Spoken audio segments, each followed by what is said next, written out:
Get out of here. Come. Hey guys, it's Kate. I am back for another video. I know it's been so long, but I recently moved to Florida, so I've been trying to get all that ready, and I'm finally here, so I want to sit down and film a video. As you can tell by the title, probably, I'm going to be doing a video all about working at Ulta. I worked there for like a year and a half, and I actually really liked it, but I'll get into what I made, special like gratis that you get, what your job entails, different positions. I have a whole list of things that I want to cover, and if you like it, give it a thumbs up and I'll do more videos like this. Let's just jump right into it. So first off, when you get hired at Ulta, there's different positions. So there's a cashier, which is called just a beauty advisor. So you are working the cashier. If there's too many cashiers, then you might be walking the floor, helping people in, don't start crying on me, in mass cosmetics, which is like drugstore brands, or you might be hair care, that type of thing, or they might have you stocking and whatnot. So that's the first position, and that's the most common position. If you are like just applying, you're most likely going to be put there. There's also prestige consultants, which is the high-end brand consultants. You get like a belt that has brushes in it, and you pretty much just stay over there and color match and help people pick out products and inform them about products and things like that. So when I first started, I had one interview. They got my application, they called me, and they were like, can you come in for an interview? So I came in. They asked me what's my top 3 favorite brands that Ulta sells. So you do have to have some knowledge of makeup. Like, they're not going to judge you if you say all 3 drugstore brands. Like, if they're your favorite, they're your favorite. Give me that lovin'. Oh yes. Look. Bubs. I want to work here, things like that. Just basic info. Maybe like tell a time when you had to be a leader, things like that. The interview is super chill, and my boss that was interviewing me was super nice and super relatable, so I didn't feel nervous really at all. But then they just called me and offered me the job. I just got a job as a beauty advisor, just like the plain cashier, whatever. They started me at $8, and that was in Pennsylvania, so a little bit above minimum wage.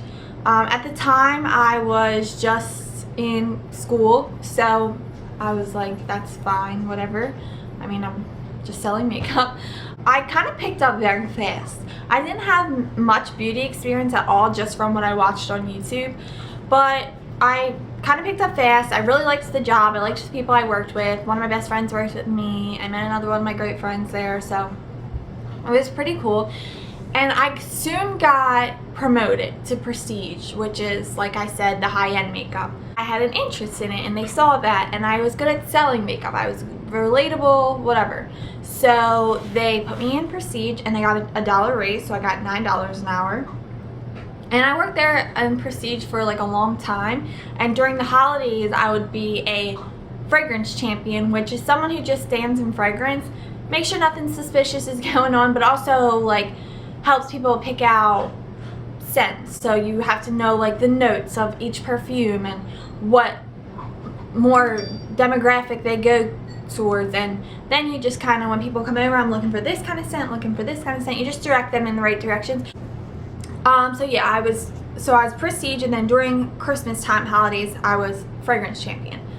It's just more of a high volume time, so you just need someone in every department at that time just to help, and things get crazy and misplaced. So yeah, I was in prestige for a good long time. I really enjoyed it, and then they asked me if I could be a cashier lead. You train new people, you do cash drops, things like that. You just make sure everything's going good, and then of course, like if they needed me in prestige, I'd be in there one day. So I took that position, and I ended up getting another raise. So by the time I ended working there, I made $10 an hour, and I, like I said, only worked there a year and a half. So if you like your job and you're good at it, and you put in the effort, and you take the extra shifts, and you don't call out, you'll get promoted fast. Like, they don't necessarily, they're not one of them companies that like never promotes you. They see that you're working hard and your managers like you and you have a good attitude, like they will compensate you and give you raises and things like that. Talk about like my day-to-day, what I did. So I know people think like, oh, I want to work at Ulta because I just want to play makeup all day and I want to show people how to do it and things like that. Well, that's not how it is at Ulta. But at Ulta, unfortunately, like even if you're in prestige cosmetics, like if that's your brand, like your title, and you're supposed to be in there that day and the cash wrap gets busy, like you got to go ring. And you could be stuck ringing all day, especially in like holiday months when the line's just towards the back of the store the entire day. That's really kind of annoying, and I would say that's a downside, because if you are trying to grow as a makeup artist and like just like really always be focused on makeup, you won't be. It's just part of the job. Also, it doesn't matter if you're a manager or the bottom totem pole. Like there's this thing called truck days, and they're the worst times of your life. It's so bad that I would purposely try to schedule classes like during truck hours so I knew I wouldn't have to be there, and I could be like, oh well, I have class so I can't. Especially during holiday time, like oh my god, you'll have pallets, which are like those big wood pallets, you know, they'll be stacked probably like 10 feet, like I can't even reach the top, so high. And whoever freaking stacks these, hopefully you're watching, they'll put the lightest boxes on the bottom and the heaviest ones on top, so they'll get crushed, and they're saran wrap, so when you cut it, oh, they start to tumble. You know, you're praying that something freaking falls on you so that you get a broken leg and get to go home, because it, well, honestly, that is more satisfying than having to stay there. The truck is pretty much when you get all the new product in and you have to store it. So each box is labeled and you make piles, and it goes by like mass hair care, salon hair care, mass cosmetics, prestige cosmetics, skincare, like all different. I mean, Ulta, if you've ever been in there, sells a crap ton of things. So like they're just like separating it is annoying as hell. And then after you're done separate it, you got to get carts and you all push it back to each section of whatever. So most of the girls will be on mass, and then like I remember I always did prestige makeup, which sounds cool, like you get sorted, but no, it's bullshit. Like you literally have so many boxes and you only have a couple hours until the store opens, and then when the store opens you can't have boxes around. So it's just so frustrating. It gets so much and it's just so overwhelming. I absolutely hated truck. Like, so that is the worst part.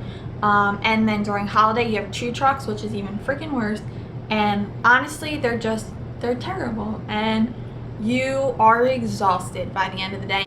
I get the chills thinking about it. I hate truck. Moving on, so Ulta has a salon in their stores. So it's a full service salon. They do makeup, hair, so I think they do, I mean ours did nails, but I've never really actually seen anyone do nails, so I don't even know if they actually did, but supposedly they do.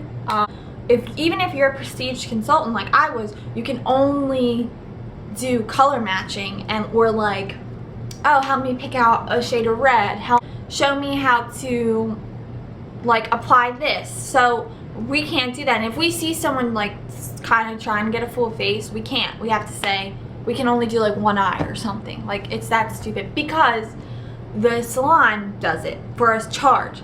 So wouldn't it make sense if we did it for free and then they had charged $35? No one would make an appointment to go to the salon to get their makeup done. They'd only come to us and get it done for free. So I understand. Another thing that I'm like about Ulta, I didn't really like that, because sometimes, you know, you want to help people. You can tell like this person just came here to learn and I can only give them so much knowledge like by telling and not showing. So that's kind of a downer. You can't accept tips at all. The salon can accept tips, but you can't. The other thing I want to talk about is when you're working with all girls, I don't give a crap who your managers are, like who you work with. You can be freaking working with the Golden Girls. Shit's gonna get catty. You work with all girls, there's gonna be little cattiness. My best advice is just, if you hear something, walk away. Just like, oh, and just walk. I even had my GM confront me about a situation, and I was like, I don't know. And she was like, I know you're lying. I saw it, like, I know that you're lying because, you know, you are recorded. It wasn't like anything major, trust me, no one got fired or anything from this situation. It was just something small that I'm trying to like make a point out of. But it was something small. It involved me and another manager one night when we were working, and my GM wasn't there, but again, it wasn't anything huge. And she pretty much pried this out of me and then went to that other manager and said, well, Kate told me this. Bitch, like, are you kidding me? Like, you pried that out of me, like pretty much threatening me, like, I know and you're lying to my face and I'm your boss. And then when I tell you, you go right to her and say, well, Kate told me this. Like, okay. And girls, no matter who you work with, like I said, get catty. So that sucks, but you know, you deal with it. In any work environment, I feel like there's always cattiness and there's always people talking about people. I'm going to talk about now something really cool, which is called gratis. Gratis is when you train with brands, like for instance, Urban Decay. Say they have a rep come in, or you go to another Ulta store and there's a big district meeting. You train with brands and they tell you about new products, blah blah blah. They give you the insiders. Like, I know so much about Urban Decay and It Cosmetics because their brand leaders were so good. Like, their reps for my store were so good at informing me. And you have trainings with brands, definitely take it all in because it helps so much. But that's the one thing you get gratis. If you're a cashier, you're most likely not going to get gratis. I think I got one thing gratis while I was a cashier. So yeah, but gratis is definitely cool, and I've gotten some great things. I've gotten foundations, like the It Cosmetics CC creams, got that. I got a brush from it, got a brush from Urban, got a foundation from Smashbox, a foundation from Bare Minerals. Like, so you definitely, if the brands are training, you can definitely get some good things. I'm pretty sure every store is different how they do it. When I first started there, they kind of just give it to you, but now I know like they want you to know the ins and outs of that product before they give it to you. So, which is good. I agree with that. But and then like one time I did brand training online and I got like a full bag of gratis, which is really cool. I got all different hair care stuff, some skincare samples. You'll get lots of samples a lot of time. Yeah, so gratis is definitely cool, and you do get it. Like, it's not like you don't get it. Cashiers, like I said, work your way there. Next thing I'm going to talk about is customers, because that's a big part of your job. You will get the meanest, you will get the little nastiest customers in the world. You don't even know that these people are mean. Like, I don't even know where these people come from. But anyway, I'm just going to give you one short little story. I'm going to give you a short one. Like, one time, it was a nighttime shift, so especially in like off summer months and like off months like March, where there's not much going on, nighttime it tends to be dead. I remember I was ringing. It was just me and another manager there at this point, like no one else, and my manager was straightening the store because we were closing soon, and I had one person who I was helping in line, and then there was one other person in line behind her. So I'm helping this lady and she's trying to find a coupon, whatever. It's taking a little long, but nothing crazy. I mean, like I said, there's no one in here, so whatever. The lady behind her is literally going like this. She's being so annoying, huffing and puffing. I don't know, and I look at her and I kind of like, I don't give her a dirty look or anything, but I like look at her like, are you okay? And she's like, is there anyone else working? And I'm like, only my manager, and you know, she's busy right now, sorry. I'm not about to call my manager to jump on the registers when there's two people in line. One's about to be paying and done. Like, no, that's not gonna happen. I'm not gonna waste my manager's time to walk up all the way up here. By the time she gets here, I'm probably already gonna be helping her. So I'm just like, no. And she's like, you guys really need to hire more people. You need more people, blah, blah, blah. Lady, you're in here like 20 minutes before we close. Obviously, we've had more people all day, but at night, you only need 2 people to close. Like, sorry, it's the middle of the week. No one's here. Like, you can freaking wait. But obviously, as a retail customer service person, I have to smile and say, oh, I'm so sorry. I'm not freaking sorry, but I have to pretend I am. So anyway, this lady moves on, and then so the one that was being really, really annoying comes. And so she's in front of me, and I'm like, sorry about the wait. She's like, yeah, sure you are. Like, why you gotta be like that? I'm sorry you had to wait behind one person. I'm sorry that you had to wait a whole extra 3 minutes. I know it's so hard in life. So she's not having it with me, whatever. Buys a shampoo and like a nail polish. I remember it was like one medium size, one small thing. So for that, you know, going by bag size, you get the small bag. Not once did this lady say, can I have a bigger bag? Because if she wanted a bigger bag, obviously I would give her a bigger bag. I'm not a bag hoarder. I'm not like the bag police. I see to ring her out. I'm like, again, sorry about the wait. Have a great day. Have a great night. And she, of course, rolls her eyes, gives me the, and leaves. So I think that's it. Whatever. That's the thing. You think a bad customer is gone, they will haunt your soul forever. Like literally forever. Obviously, I'm still talking about this lady. It's like 2 years later. So, this point, like 10 minutes to close, 5 minutes to close. I'm bringing someone out. This lady comes storming back in, and she goes, I just want you to know that my bag ripped out there and my products spilled everywhere. First of all, you had 2 things, so don't act like you're freaking 100 products just were running around the middle of the mall. Like, no. She's like, I had to go to Target and I'd ask them for a bag. I'm like, why wouldn't you just come back in here?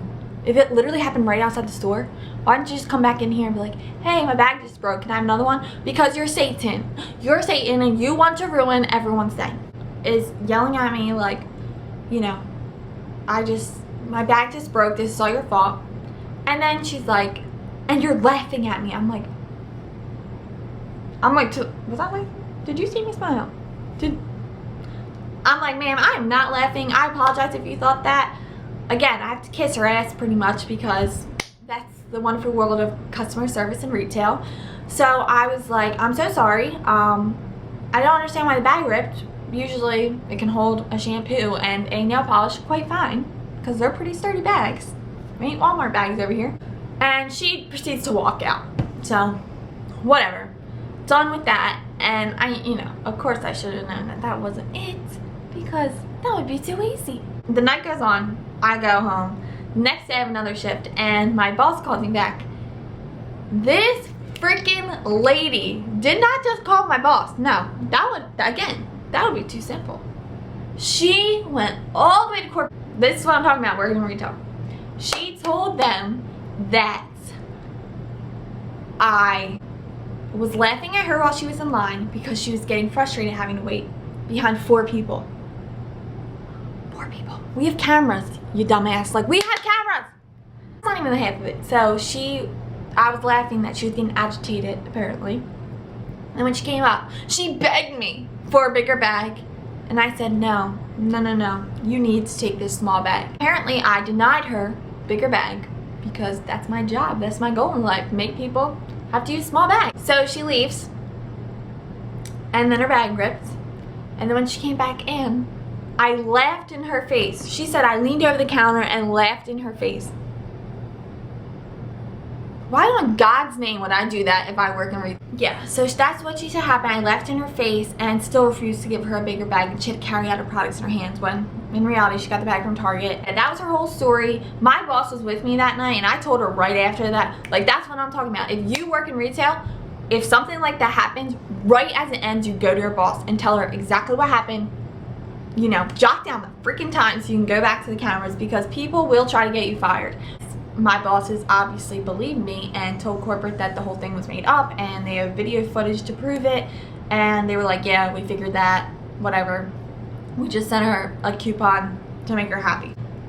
That's the type of people you have to deal with. And you might have 6 of them in a row. You might only have those type of people all day. And it sucks. But then you'll have that one person who is so happy that you're helping them and you're informing them about makeup. And if you have a true passion about makeup like I do, like that little, as like cliche as it sounds, like that one customer can literally like take away 100 head. You just kind of have to let it roll off your back because at the end of the day, this person's just miserable and you got in their way in that day and it didn't matter who was in front of them.